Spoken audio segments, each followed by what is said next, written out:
Hey, welcome to day 4 of New Start Discipleship. So glad you're here. Go grab a hold of your notebook and let's get started. All right, we're in Matthew chapter 5 and chapter 6 today.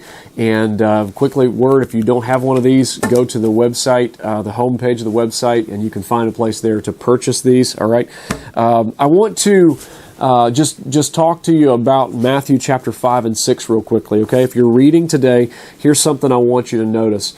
Jesus was a powerful teacher, a mighty, mighty teacher, and he taught because he was also a king, and the king of the world, the king of the universe, the one who made all things and deserves to rule over all of it. Because he was that, what he taught was the values of his own kingdom.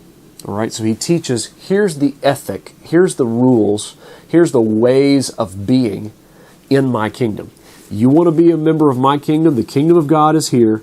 I'm the king. You want to be part of my kingdom? Here's how we roll. Here's how we work. Okay, so in Matthew chapter 5, he goes in and he says a bunch of blessings. Okay, he says, blessed are the poor in spirit. I want you to stop real quick and notice something. The word blessed is the word makarios in Greek. It's the word that was originally written in. And it means happy. It means that all is well. It means that all is as it should be. Everything is you have what you need to be glad. And so, in fact, they called one of the islands, the Greek islands, the Happy Isle. The Happy Island, because they said if you lived there, you would have everything you needed to be truly happy. And Jesus uses that same word here. Matthew uses that same word to describe what Jesus taught. And he says, happy are the poor in spirit. Blessed are the poor in spirit, for theirs is the kingdom of heaven. When you humble yourself, you go up. Yours is the kingdom of heaven. In verse 4, he says, blessed are those who mourn, for they will be comforted. In verse 5, blessed are the meek, which means those who are they're tame. It's like the word for a domesticated animal. They are meek. They are strength under control. All right? For they will inherit the earth. Those who are humble and meek and they have their strength under control, they're not trying to lord it over everybody and blast everybody with their power. They wind up inheriting the earth. The ones who are humble and under control. What in the world? Do you notice how these are all upside down? The way up is down. The way to greatness is lessness. The way to have much is to have less. You see how these are all backwards from each other?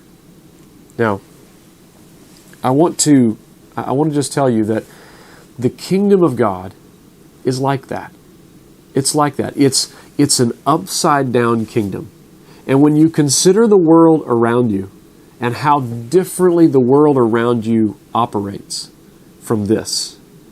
This is really, really good news. Now, it might mean that sometimes it costs you something. You got to give some. A lot of times it costs you everything. You got to give something up in order to be glad. You got to give something up in order to be happy. But this right here is really, really good news because it means that the kingdom is within reach of everyone. It's within reach of the lowly. It's not just for the rich and powerful and skilled and talented. It's not just for those who are most brave and courageous. It is for those who don't have power. It is for those who recognize they don't have strength. They humble themselves. Now, there's a lot more in this core of Jesus' teaching.